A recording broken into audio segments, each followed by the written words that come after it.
आज हम इस ऐतिहासिक रामलीला मैदान में इकट्ठे हुए हैं। ये रामलीला मैदान गवाह है इस बात का कि जब जब इस देश के लोकतंत्र के ऊपर प्रहार हुआ है, अगर बदलाव की बहार कहीं से बही है तो वो दिल्ली के इस रामलीला मैदान से बही है। और मुझे इसमें कोई संशय या संदेह नहीं है कि आज 31 मार्च का दिन इतिहास में लिखा जाएगा कि आज जब दोबारा देश के लोकतंत्र के ऊपर प्रहार हो रहा है तो इस रामलीला मैदान से पूरे देश के अंदर दोबारा बदलाव की बहार चलेगी। ये सुनिश्चित करने के लिए आप और हम सब लोग जो है यहाँ पे उपस्थित हुए हैं। मुझे खुशी इस मूवमेंट में जुड़ने की और मेरे तमाम अन्य पार्टी के लोगों की और हमारे कांग्रेस के कार्यकर्ताओं की वो ये है कि हमारे पार्टी के राष्ट्रीय अध्यक्ष मल्लिकार्जुन खड़गे जी लोकसभा के अंदर, लोकसभा के बाद लोकतंत्र को मजबूत करने की लड़ाई लड़ते रहे हैं। हमारे नेता राहुल गांधी जी कश्मीर से लेके कन्याकुमारी तक, मणिपुर से लेके मुंबई तक इस लोकतंत्र की बुनियाद को न्याय यात्रा के रूप में मजबूत करने के लिए जो है वो लड़ते रहे हैं। आज इस सरकार के कुठाराघात का अति हो गई है कि आप देश की सबसे बड़ी विपक्षी दल के अकाउंट फ्रीज कर देते हो चुनाव से पहले। ये कैसा लोकतंत्र है? आप चुने हुए मुख्यमंत्रियों को, चाहे वो दिल्ली के मुख्यमंत्री अरविंद केजरीवाल हो, झारखंड के मुख्यमंत्री हेमंत सोरेन हो, विपक्ष के पार्टियों के मंत्रियों को, अनेकों विधायकों को चुनाव से पहले उनके ऊपर कार्रवाई कर देते हो ताकि लेवल प्लेइंग फील्ड जो है चुनाव में उपलब्ध ना रहे। ये कैसा लोकतंत्र है?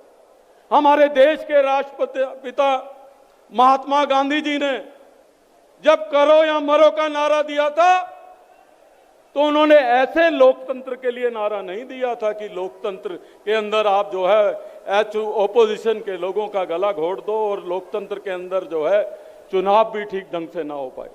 अगर कम उम्र में शहीद भगत सिंह ने कुर्बानी दी थी तो वो इसलिए नहीं दी थी कि ऐसा लोकतंत्र आए जहां पे आप जो है सरकारी तंत्र का इस्तेमाल करके प्रजातंत्र को जो है गिरफ्तार करने की कोशिश करो, प्रजातंत्र को कैदी बनाने की कोशिश करो।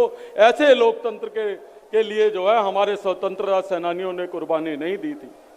मैं दोस्तों ये कहना चाहता हूं कि ये रैली जो है और ये 2024 का जो चुनाव है ये खाली आम आदमी party, Congress party, communist party, India गठबंधन की तमाम दलों की पार्टी का चुनाव नहीं है। ये अपने ड्राइंग रूम में बैठ के चुनाव की चर्चा करने का भी चुनाव नहीं है। ये चुनाव इस बात का फैसला करेगा कि हमारे आने वाली पीढ़ी का भविष्य कैसे होगा, वो किस तरीके के माहौल के अंदर, किस तरीके के लोकतंत्र के अंदर जो है वो सांस लेंगे। तो हमको इस चुनाव में अपने आने वाली पीढ़ी का भविष्य सुनिश्चित करना है, इस देश की लोकतांत्रिक परंपराओं को जिंदा रखना है। आज केंद्र की सरकार का क्या मोटो हो गया है? भारतीय जनता पार्टी के केवल 3 सूत्री कार्यक्रम हो गया है। पार्टी के लिए चंदा, व्यापारियों के लिए धंधा और ईडी का फंदा। इसके अलावा ये सरकार कुछ दिल्ली के लोगों के लिए और देश के लोगों के लिए नहीं कर रही है। और मैं दिल्ली के लोगों को कहना चाहता हूं कि सबसे ज्यादा तो आपने खोया है। आपने इसलिए खोया है कि हर 5 साल के बाद ये अपने उम्मीदवार बदल देते हैं और ये कहते हैं कि ये निकम्मे थे, नकारा थे, काम नहीं करते थे, हमने इसलिए बदल दिए। जो ये पिछले 10 साल में नहीं कर पाए तो वो आने वाले 5 साल में क्या करेंगे, ये दिल्ली के लोगों को जो है सोचने की जरूरत है। मैं आप लोगों से ये कहना चाहता हूं, मैं आप लोगों से ये निवेदन करना चाहता हूं कि इस जंग में हमको घबराने की जरूरत नहीं है और एक शेर कह के अपनी बात समाप्त करूंगा कि अगर खिलाफ हैं तो होने दो, जान थोड़े ये सब धुआं है, आसमान थोड़े, लगेगी आग तो आएंगे घर जद में, हमारे लगेगी आग तो आएंगे जद में मकान तोड़े, खाली हमारा मकान तोड़े, हमारे मुंह से जो निकले वही सदाकत है, हमारे मुंह से जो निकले वही सदाकत है, हमारे मुंह में तुम्हारी जुबान थोड़े, हमको मालूम है कि दुश्मन कम नहीं, पर हमारी तरह हथेली पे जान थोड़े, और इस मिट्टी में मिला है सभी का खून, किसी के बाप का हिंदुस्तान तोड़े। धन्यवाद। मेरे देशभक्त देशप्रेमी भाई और बहनों, हम सबको पता है कोई चुनावी रैली नहीं है। अपनी दो बहनें हिम्मत से लड़ रही है। अगर बहन हिम्मत से लड़ रही है तो भाई कैसे पीछे रहेगा? और इसलिए हम सब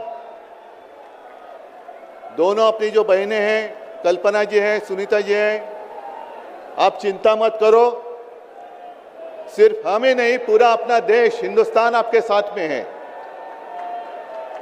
देश में जो स्थिति है मैं दोहराना नहीं चाहूंगा।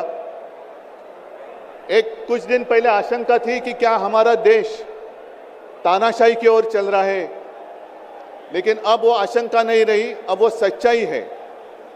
अगर बीजेपी सरकार को ऐसे लग रहा होगा कि अरविंद जी को अरेस्ट किया, हेमंत जी को अरेस्ट किया तो लोग डर जाएंगे, लेकिन उनको आज तक पता नहीं, उन्होंने अपने देशवासियों को कभी पहचाना नहीं। मेरे भारत का हर कोई डरने वाला नहीं, लड़ने वाला है। और अगर हिम्मत है तो बाकी आपकी सारी एजेंसीज हैं, ईडी, सीबीआई, इनकम टैक्स, जैसे हम इंडिया गठबंधन बनाकर सबके सामने आए हैं। अगर आप में हिम्मत है तो बीजेपी को मैं कहता हूं, चुनौती देता हूं कि बाकी सारी लोगों को छोड़ दो, आप सीधा आपके बैनर पर लगा दो कि बीजेपी के साथ जो 3 साथी पार्टी है वो ईडी, इनकम टैक्स और सीबीआई है। लेकिन अब समय आया है, कितने दिन तक हम उनकी आलोचना करते रहेंगे? अब तो उनका सपना ऐसा है कि 400 पार।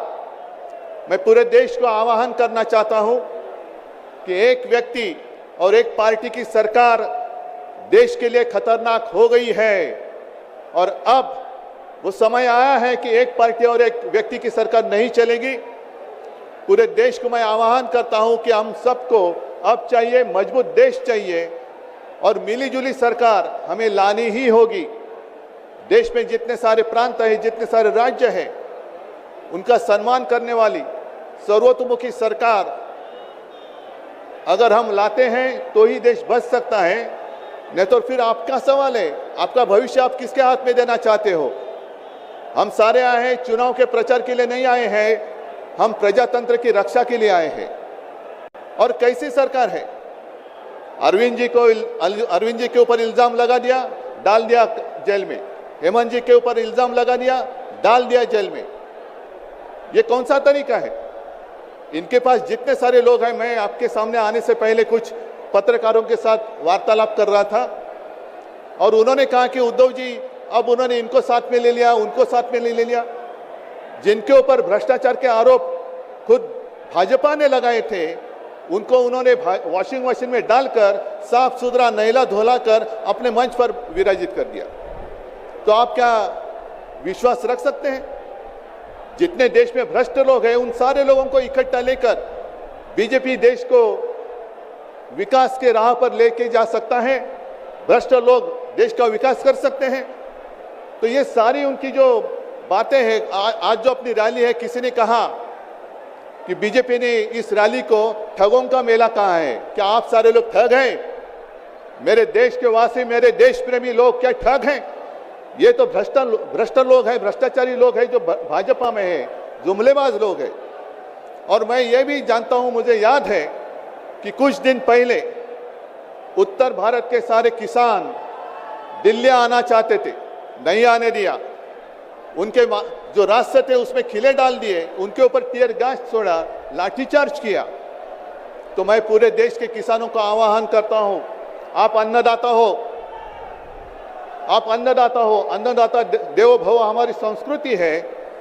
जो सरकार किसानों को आतंकवादी मानती है और जो सरकार किसानों को दिल्ली आने से रोकती है, तो पूरे अब समय है कि पूरे देश के किसानों ने किसानों को आतंकवादी समझने वाली भाजपा सरकार को दिल्ली आने से रोकना होगा। जैसे आपकी राह उन्होंने आपके रास्ते दिल्ली आने से रोकी थी, वैसे अब किसानों ने बीजेपी को दिल्ली आने से रोकना ही होगा। और एक नारा जो मैंने मुंबई में दिया था, वो जो कहते हैं कि आपकी बार 400 पार, मैं आपको आह्वान करता हूं कि जहां से आप आए हुए हैं, आप जाओ, अपने घर पे जाओ, जहां भी जाएंगे गांव में जाओ, लेकिन एक नारा आपको देना होगा तानाशाही के खिलाफ, अब की बार भाजपा तड़ी पार, अब की बार भाजपा तड़ी पार। और ऐसे तानाशाही करने वाली सरकार अब हम दिल्ली आने नहीं देंगे, यही शपथ लेकर आगे हमें जाना होगा। और फिर से एक बार सुनीता जी, कल्पना जी, आप चिंता मत करो, पूरा देश आपके साथ है, आप लड़ाई जीतेगी और हम सब लड़ाई जीतेंगे, प्रजातंत्र जीतेगा। जय हिंद, जय महाराष्ट्र।